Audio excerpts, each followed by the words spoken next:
What is going on, Draw It To crew? Ramny here with another Doodle Chat, and in this episode I'm going to be reviewing Solo, a Star Wars movie which I watched with a couple of friends last night, and I'm very excited to talk about it because, well, for the most part, I enjoyed it. So anyway, before we begin, I do want to say this is a Doodle Chat, so I'm going to be drawing this image of Han Solo, like the older Han Solo from The Force Awakens, and we are going to be doing this non-spoilers, so please respect others who have not seen Solo yet, so don't post any spoilery comments down in the comment section below. Anyway, so having said all of that, you guys, I haven't written anything down, so I'm just going to be talking off the top of my head. Been thinking about this all morning, so let's go ahead and get started with our drawing and with our review of Solo. Well, you guys, I basically said to my friends last night that there are three things that I wanted out of this Han Solo movie. I wanted to know, number one, how Han Solo met Chewbacca. Okay. Number two, I wanted to know more about the Kessel Run, which he did in 12 parsecs. That's a famous thing that he did with the Millennium Falcon. And number three, how he got the Millennium Falcon. So those are the three things that we kind of know about Han Solo. There were a couple of things that I also was kind of curious about. You guys might have been aware that like Harrison Ford has a scar right here. I even drew it in my tutorial for Han Solo, so make sure you check that out. I'll put that in the, where is it? One of these corners, in the corner of this this video.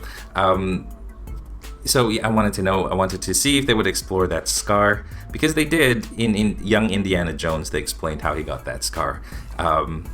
I also wanted to know a little bit about the dice that he always carries around, to see if that has any like significance to it. I was very excited to see Lando Calrissian in this one, and I was wondering if we would see other people that are associated with Han Solo, like Greedo, Jabba the Hutt,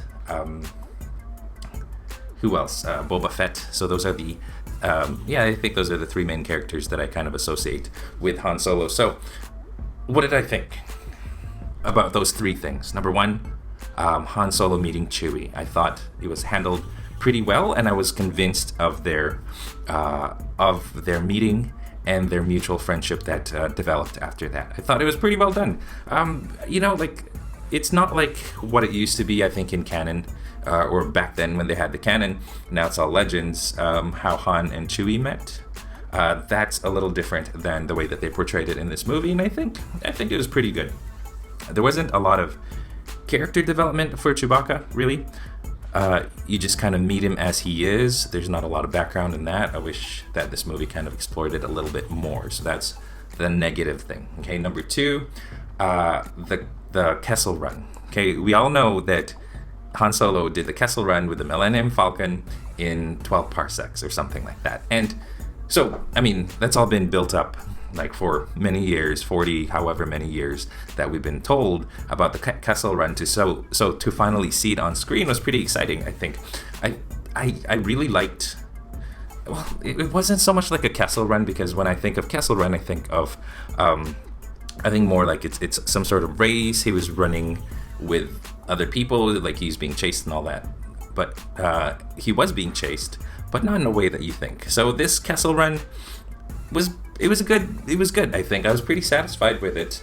Like there's a lot of visual elements in the Kessel Run that I thoroughly enjoyed, and when I saw it on screen, I was definitely like, my breath was taken. Like, sometimes these Star Wars movies don't feel like they're in Star Wars or they're in space, but this Kessel Run definitely felt like they were in space. And there's a lot of, in Star Trek, you think of space and you think it's like really mysterious, dark, and like a lot of stuff to do with like gravity and time, and you kind of see a little bit of like that in the Kessel Run. Like gravity especially plays a factor in this thing. So I'm not going to tell you how, but I definitely enjoyed the Kessel Run. Number three was how Han inherited the Millennium Falcon from Lando. And okay, first of all, Han Solo, haven't mentioned his portrayal. He was okay. I'll elaborate on that a little bit later, I guess, but his portrayal could have been better, in my opinion. of like this new Han that we got in this movie versus the Harrison Ford Han Solo that we got. I feel like it could have been better, and I'll tell you why.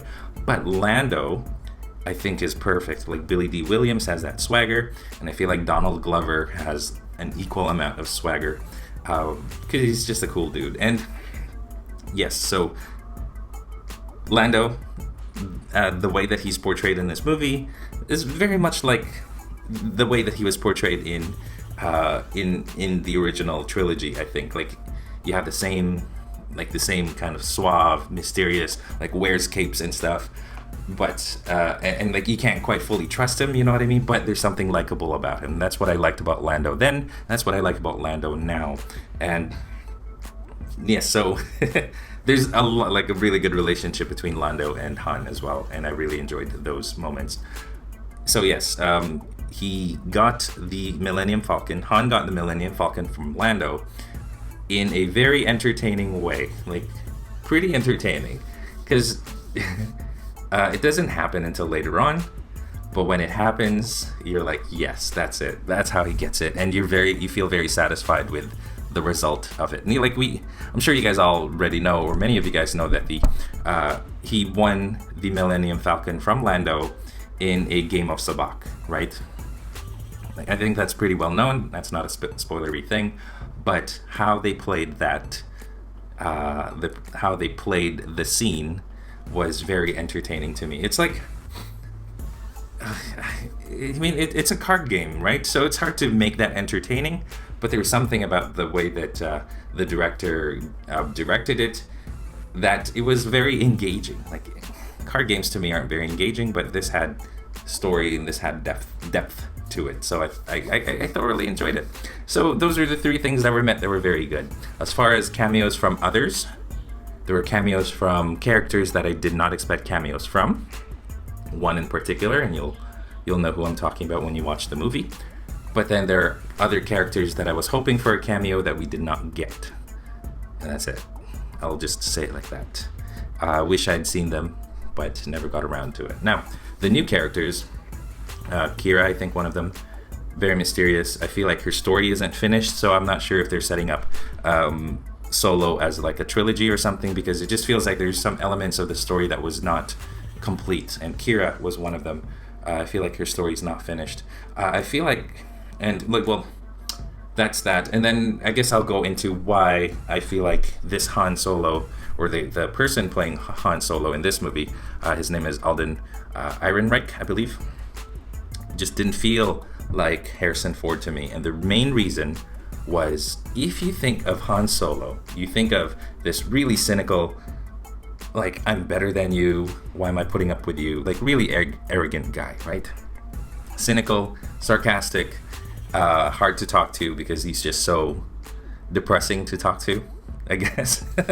But this Solo that they portrayed in this movie was not the same. Like, I felt like he was optimistic, not the pessimistic Han Solo that we're used to. Like, this Han Solo in this movie was more like things happen to him, but he's still very determined to do what he wants. Like, he's very goal oriented. Like, he wants to do this thing, so he sets out to do it, and he's got the confidence to do it, and he does, and he succeeds in it. So that's that. But the Han Solo that I think of when I think of Harrison Ford is like this guy who just like doesn't want to be bothered by others. Like, he's a nice guy, he's got heart, but he ultimately just wants to do his own thing. He doesn't care about authority, he doesn't care about he's just like really pessimistic and thinks he's better than everybody. And when he talks to people, he talks down to them because, you know, he's smarter than everybody, or he thinks he's smarter than everybody. Not so in this case. And I think that's why I feel like there's a little bit of a disconnect between this Han and future Han, like A New Hope Han. And maybe they are setting Solo up to be, you know, a series of movies, because I feel like there's still a long way between this Han and A New Hope Han.